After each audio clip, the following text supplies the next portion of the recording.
मोहन भागवत का एक बयान सामने आया है और मोहन भागवत के इस बयान से दो पहलू सामने आए हैं। पहला तो यह कि आप बीजेपी में हैं, आरएसएस में हैं, तो आप कोई भी बयान देंगे, आपके बयान पर चर्चा नहीं होगी। कोई मीडिया का एंकर कुछ नहीं बोलेगा, कोई आपके खिलाफ हल्ला बोल, दंगल, कोई सीधी बहस, कोई बड़ा सवाल, कुछ नहीं होगा।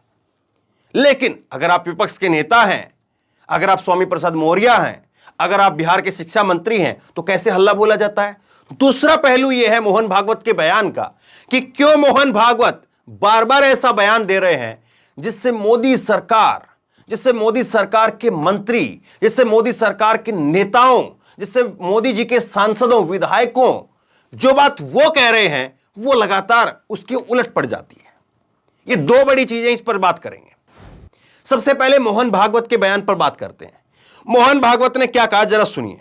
मोहन भागवत साहब कह रहे हैं कि हमारे पास में पहले ग्रंथ नहीं थे, हमारे पास में मौखिक परंपराएं थी और हमारी उन मौखिक परंपराओं को बाद में ग्रंथों के रूप में बदल दिया गया। और ग्रंथों के रूप में जब उनको बदला गया तो कुछ स्वार्थी लोगों ने उनमें छेड़छाड़ कर दी। और अब आगे उन्होंने क्या कहा, आगे उन्होंने कहा कि इन ग्रंथों की समीक्षा होनी चाहिए। मोहन भागवत साहब के बयान है, ये देखिए मेरे साइड में बयान जो है वो आप देख रहे हैं। मोहन भागवत साहब कह रहे हैं कि हमारे पास तो पहले ग्रंथ थे ही नहीं, मौखिक परंपराएं थी, बाद में ग्रंथ आए हैं और उन ग्रंथों के साथ में छेड़छाड़ हुई है और अब इन ग्रंथों की समीक्षा होनी चाहिए।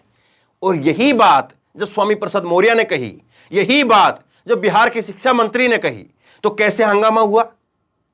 मोहन भागवत साहब के बयान आपने देखे और इन बयानों को लेकर के कोई मीडिया के अंदर कोई चूं चाचप कुछ नहीं है। कोई नहीं कह रहा कि मोहन भागवत साहब की इतनी हिम्मत कैसे हो गई कि वो भारत के हिंदू ग्रंथों के ऊपर कैसे सवाल खड़े कर रहे हैं। क्या हिंदू ग्रंथों के अंदर कोई छेड़छाड़ हुई है? कोई इस बात को सवाल नहीं खड़ा कर रहा। दूसरा आप दिखाता हूं मैं आपको, दूसरा आप देखिए स्वामी प्रसाद मौर्य का बयान।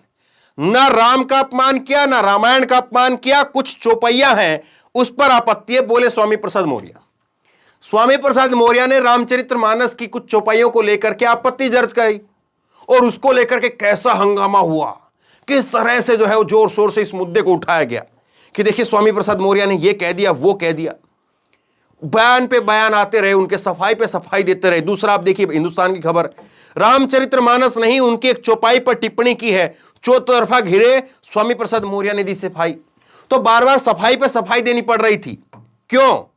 क्योंकि तमाम जो मीडिया के एंकर आका हैं वो उनके खिलाफ खड़े हो गए थे। सरकार नहीं, एंकर आका। सरकार तो अपने आप से जो है वो बीजेपी उसका विरोध कर ही रही थी और बीजेपी तो लिहाजा तौर पर जो है उसकी विपक्ष की विचारधारा हो जाती है तो वो विरोध करेगी ही। लेकिन आप देखिए कि किस तरह से रूबिका लियाकत क्या कह रही थी। रूबिका लियाकत ने जोर शोर से जो है वो इस मुद्दे को उठाया। ये देखिए, सबसे पहले मैं आपको दिखाता हूं। ये रूबिका लियाकत कह रही थी कि यहां पर रामचरितमानस को लेकर के स्वामी प्रसाद मौर्य बोल रहे हैं, दूसरी तरफ बिहार के शिक्षा मंत्री चंद्रशेखर वो कह रहे हैं अगर कोई और दूसरे धार्मिक ग्रंथ पर अगर वो कोई सवाल पूछ दे, वो कोई चर्चा कर दे, और वो बता रही थी कि किस किस ग्रंथ के अंदर कौन कौन सी दिक्कत है, आप बोल करके दिखाइए। और कोई बोलने के लिए, बात करने के लिए उस पर तैयार नहीं था। लेकिन अब कोई कहेगा कि देखिए स्वामी प्रसाद मौर्य ने छोड़ो, बिहार के शिक्षा मंत्री को छोड़ो या और किसी नेता को छोड़ो। लेकिन देखिए अब खुद जो है मोहन भागवत साहब ने इस बात को कह दिया। अब ना जो है वो रूबिका लियाकत बोल रही है, ना रूबिका लियाकत जो है वो पकड़ा रही किसी को कुरान या कोई और बाइबल, वो कोई नहीं पकड़ा रही है। और अब जो है ये आप देख रहे अमीश देवगन साहब, ये तो रामचरितमानस लेकर के बैठे थे, कसम खा रहे थे, एकदम से दहाड़ करके टीवी से बाहर आ जाएं ऐसे कर रहे थे और कह रहे थे कि राम का कैसे अपमान कर दिया। लेकिन अब कोई बात कर रहा है, अब कोई कह रहा है कि मोहन भागवत साहब कह रहे हैं कि ग्रंथों के साथ में छेड़छाड़ हुई है, उसकी समीक्षा होनी चाहिए। सोचिए जरा इस बात को। अब दूसरे पहलू पर आते हैं, दूसरे पहलू पर आते हैं। मोहन भागवत साहब जो कह रहे हैं, आखिरकार ऐसा क्या है मोहन भागवत जी के दिमाग में कि बार बार जो है, कभी वो मदरसे के अंदर जाते हैं। अब मदरसे को लेकर के भाजपा सरकार और भाजपा की कई सारी मुख्यमंत्री जो है उसको लेकर के किस तरह से चीजें करते हैं। असम के अंदर मदरसों को लेकर के क्या कुछ बयानबाजी सामने आती है, मुख्यमंत्री स्तर के नेताओं की बयानबाजी सामने आती है। उत्तर प्रदेश में किस तरह की बयानबाजी सामने आती है मदरसों को लेकर के, लेकिन वो पहुंच जाते हैं।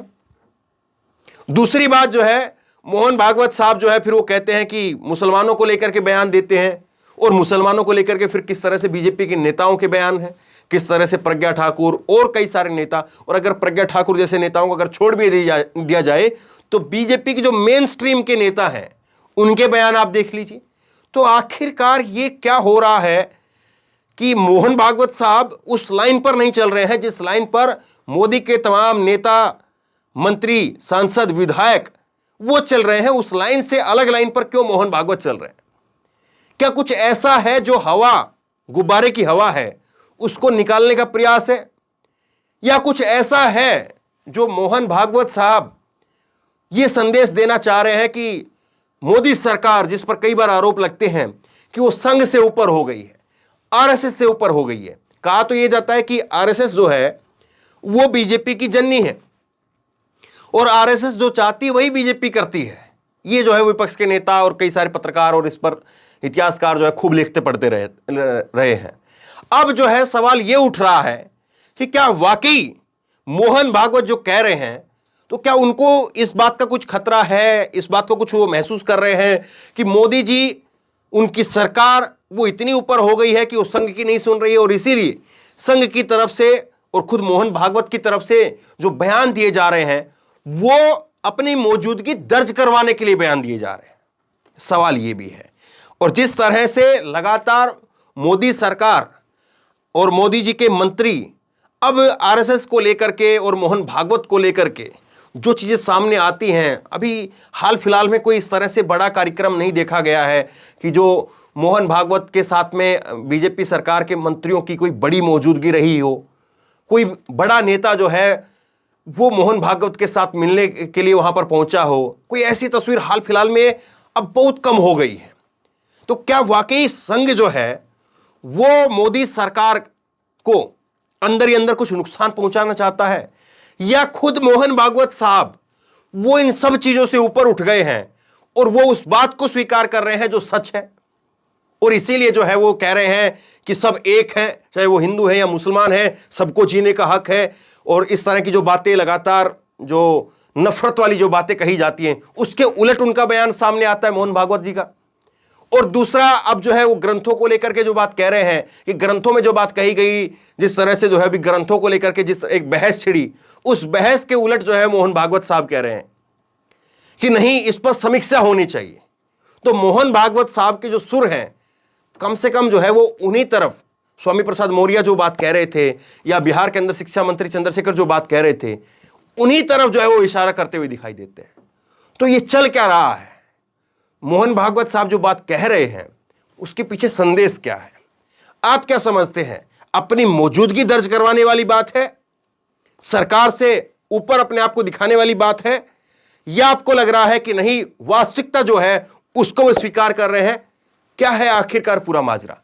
आप क्या समझते हैं? नीचे कमेंट बॉक्स में लिख करके मुझे जरूर बताइए। इस वीडियो को खूब शेयर कीजिए, और इसी तरह तमाम खबरों के लिए ऑनलाइन न्यूज इंडेक्स सब्सक्राइब कीजिए। साथ में जो बेल आइकन है घंटी, उसको जरूर दबाइए, ताकि जैसे कोई खबर अपलोड करें उसकी नोटिफिकेशन सीधे सबसे पहले आपको मिल सके। धन्यवाद। इस खबर को अभी लाइक करें, शेयर करें, अभी चैनल को सब्सक्राइब करें और घंटी जरूर दबाएं।